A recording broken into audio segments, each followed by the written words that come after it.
La bourse de Paris a vraiment vécu une semaine complètement folle.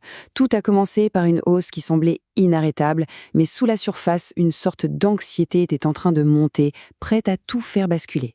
On va décortiquer ça ensemble? Allez, on commence la semaine sur les chapeaux de roue. Lundi, le CAC 40 bondit de près d'1%. Et attention, c'était la 6e journée de hausse d'affilée. On avait l'impression que plus rien ne pouvait l'arrêter. Et c'est là que ça devient intéressant, parce que malgré cette super dynamique, le marché était en fait sur le point de se prendre un mur. La vraie question c'est pourquoi? Alors, qu'est-ce qui se passait en coulisses? Pour comprendre, il faut vraiment regarder sous le vernis de cette belle série de hausses. En réalité, le marché était comme en apnée. Il retenait son souffle, parce que 3 grosses pressions étaient en train de s'accumuler. Première pression. Juste avant le début de la semaine, la nouvelle tombe.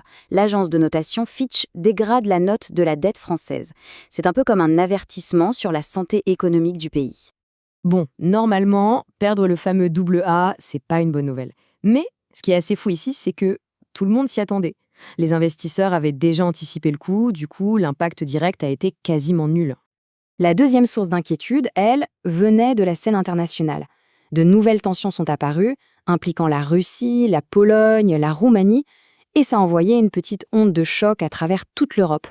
Et ça, c'est l'illustration parfaite de l'impact direct de la géopolitique. Dès que l'inquiétude monte, les investisseurs se réfugient sur ce qu'ils considèrent comme des valeurs sûres du secteur. Résultat, les actions de Thales, Dassault ou encore Airbus ont grimpé en flèche. Mais la dégradation et les tensions géopolitiques, ce n'était rien à côté de la troisième pression. La grande attente de la semaine, la décision imminente sur les taux d'intérêt de la Banque centrale américaine, la fameuse Fed. On arrive donc au cœur de la semaine avec ces 3 menaces en toile de fond. Et plus la décision de la Fed approchait, plus la confiance du début de semaine s'est complètement évaporée. La place était à la nervosité, la vraie. Et le marché a fait une volte-face assez spectaculaire. Fini la hausse. Mardi et mercredi, ça baisse. Les investisseurs sont de plus en plus tendus et préfèrent vendre leurs positions en attendant la grande nouvelle qui doit venir des États-Unis. À ce moment-là, tout le marché est littéralement en pause.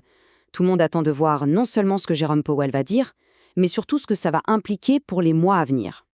Et puis, mercredi soir, heure de Paris, le moment que tout le monde attendait est enfin arrivé.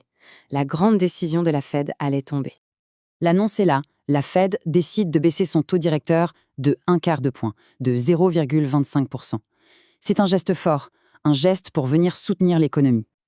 Ce qu'il faut bien comprendre, c'est que ce n'est pas juste un chiffre, c'est un signal très clair que la Fed est en train d'agir pour soutenir une économie américaine qui montre des signes de faiblesse. Mais en fait, la vraie nouvelle, la plus importante, ce n'était même pas cette baisse-là. C'était la promesse qui venait avec. La Fed a très clairement laissé entendre qu'il y aurait d'autres baisses de taux avant la fin de l'année. Et ça, c'était exactement ce que les investisseurs voulaient entendre. C'était le signal tant attendu. Du coup, le marché parisien a immédiatement rebondi dès le jeudi matin avec un gain de presque 0,9%, effaçant les pertes des 2 jours précédents. La décision de la Fed a donc donné le ton général. Mais si on zoome un peu, on voit que pendant que tous les regards étaient tournés vers les États-Unis, certaines entreprises françaises vivaient leurs propres histoires, avec de très grands gagnants et de très grands perdants. Côté gagnant, on a par exemple la biotech Nano qui s'est littéralement envolée après avoir présenté de très bons résultats d'essais cliniques. Ou encore Vieux Group qui a grimpé en flèche grâce à d'excellents résultats financiers. Mais à l'inverse, pour d'autres, la semaine a viré au cauchemar.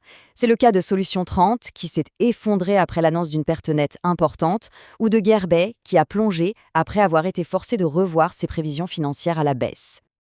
Alors, si on fait le bilan, une dégradation de la note de la France, des tensions géopolitiques, un marché qui chute puis qui rebondit. Après toutes ces montagnes russes, quel est le résultat final?